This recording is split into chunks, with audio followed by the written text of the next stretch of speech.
All right, finishing up Escape from Mr. Lemoncello's library. Last two chapters today. Chapter 55. Open it, Akimi said to Kyle. We only have like 40 minutes to figure out how Loblolly and the Dandy Bandits crawled into the bank back in 1968. Kyle flipped through True Crime Ohio to the place where Charles had slipped in his bookmark. Well, said Miguel. Chapter 11. The Dandy Bandits burrow into a bank vault. Even though thou shalt not steal, said Akimi. And I'll bet they crawled in, right? Said Haley.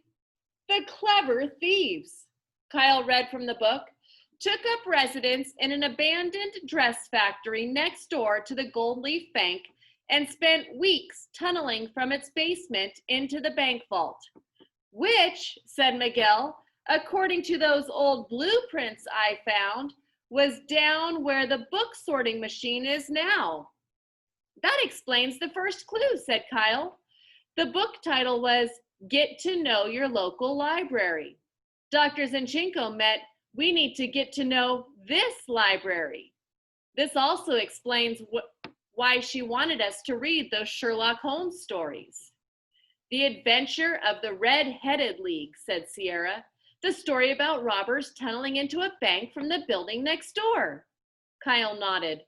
Dr. Zinchenko told me she had just reread it. I'll bet that's where she got the idea for this whole game. Hey, Charles should have stuck with crawling through sewers like he did in that video game, joked Miguel. He might have found the Dandy Bandits tunnel before we did. Come on, you guys, said Haley. We need to be back in the basement. I'm coming with you, said Mr. Lemoncello. I just have to see how this story ends. Clutching the true crime book against his chest, Kyle led the way down to the stacks. Why are you bringing that book? Asked Akimi. We'll put it in on that conveyor belt thing, Kyle explained. Whatever basket the scanner sends it to, I'm guessing that's where we'll find our black square, our shortcut out of the library. Exactly. As the team trooped down the steps to the basement, Mr. Lemoncello turned to Kyle and said, So, Mr. Keeley, did you have fun this weekend? Yeah. Good. Congratulations. Miss Hughes, it seems you have already won. Akimi sort of blushed. What do you mean? Asked Kyle. In her essay, your extremely good friend wrote, and I quote, I want to see the new library so I can tell my friend Kyle Keeley how cool it is. You wrote your essay about me? Maybe, mumbled Akimi. Wow, said Kyle. No one's ever done that before. Well, no one's ever going to do it again if you blow our chance at winning this thing. So can we please stop yakking and find our way out of here? Works for me. Warning, said the calm voice in the ceiling speakers. This game will terminate in 30 minutes. Everybody moved a little faster. Fortunately, when the group reached the basement, the floor-to-ceiling bookshelves didn't start sliding into another maze formation. The automatic book sorter is straight up this path, near the far wall, said Kyle. They made it to the conveyor belt. From what I remember from the old blueprints, said Miguel, the vault is right here, in the same spot as this machine. Okay, you guys, said Kyle.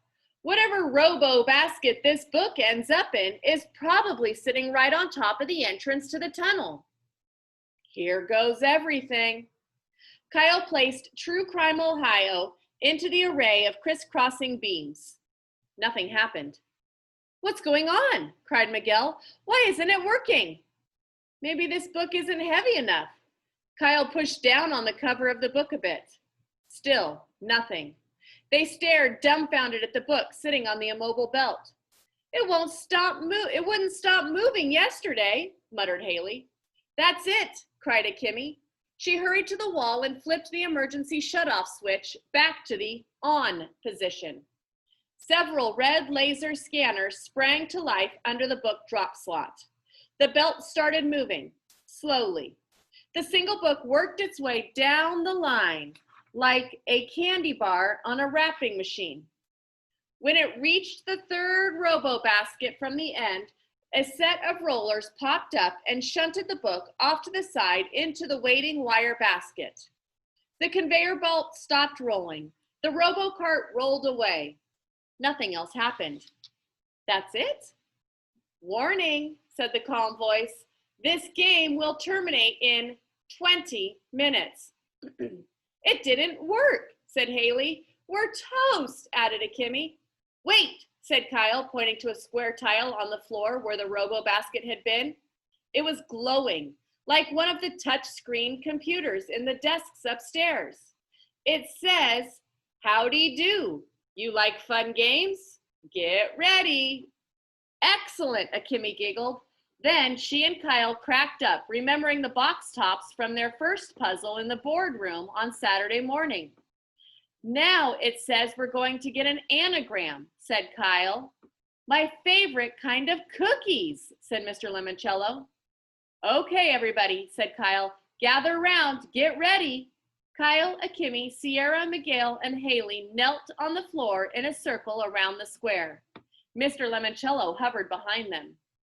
Here we go, said Kyle as game instructions scrolled across the screen. Give me 16 words made from these 16 letters in 60 seconds or less. A 60-second clock popped up at the bottom of the screen, and then a 4x4 boggle jumble of letters. Luigi L. Lemoncello, mumbled Kyle. The 60-second clock started ticking down. Sierra shouted out, lemon, and a ding sounded from the speaker above. The 5 teammates started shouting out words. Cello, eon, elm, lion, mole, leg, oil. 30 seconds left, said Mr. Lemoncello. 1, cell, cone, lone, glen, lime, mole.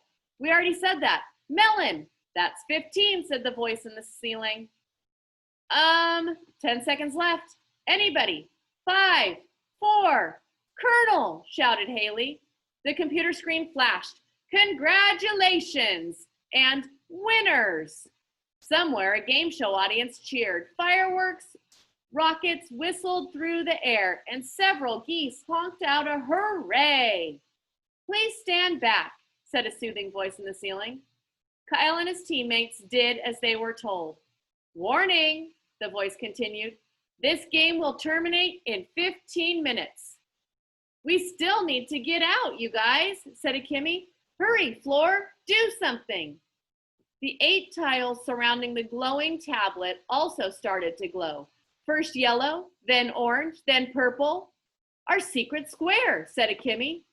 There was a series of clicks and the tiles began folding up on themselves and retracting into the floor, opening up like an origami trapdoor.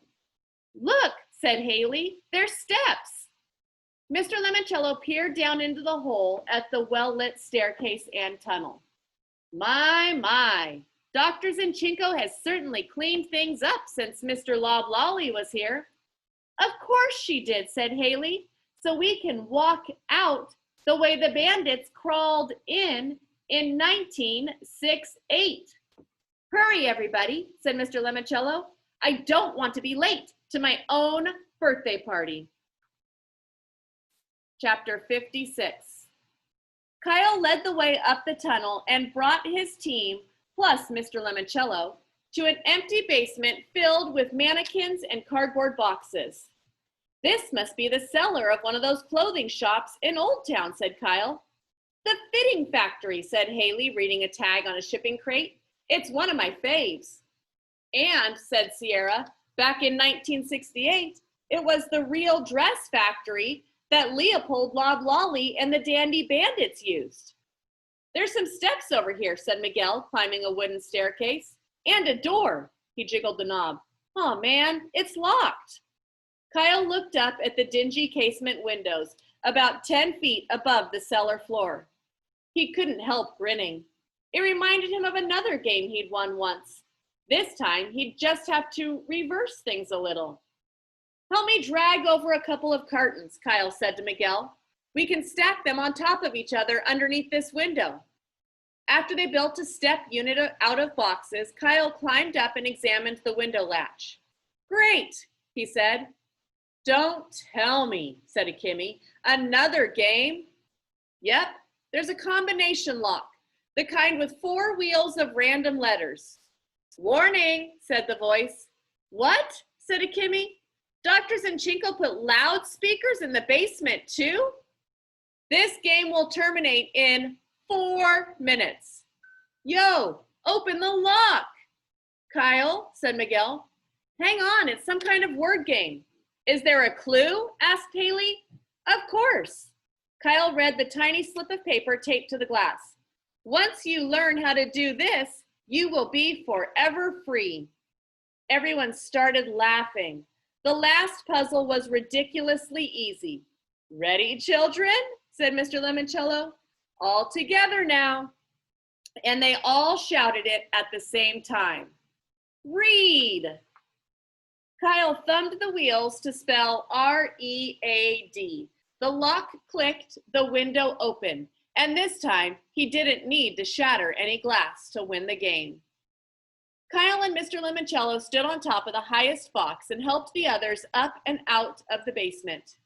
When Haley crawled through the window frame, someone in the crowd that had gathered around the library for the game's big finale saw her and started screaming. Look, it's Haley Daly. She's the first one out. She won with just 2 minutes to go. Nuh-uh, Kyle heard Haley shout as in her perky cheerleader voice. I'm just one member of a super amazing team. We're all winners. Woo-hoo! When Akimi climbed through the window, the crowd chanted her name. How do you people know my name? Kyle heard her say. Dad, did you tell them?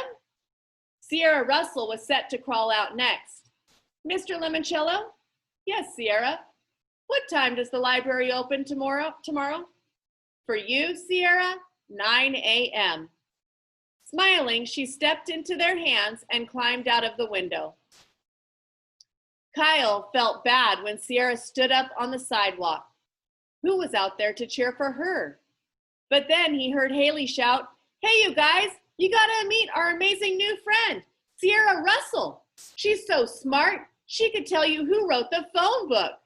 The crowd went crazy. Sierra, Sierra, Sierra. Okay, said Kyle. You're next, Miguel. And Miguel, said Mr. Lemoncello, if your summer schedule permits it, I'd love for you to head up my team of Lemoncello library aides. Thank you, sir. It'd be an honor. And please invite Mr. Peckelman to join you. But Andrew thinks this library is stupid. All the more reason for him to spend time getting to know us a little better. Now off you go. They gave Miguel a boost up and out the window. The chanting outside grew even louder. Miguel, Miguel, Miguel. You guys, Miguel shouted, this library is like a good book. You just got to check it out. The crowd laughed. Kyle groaned.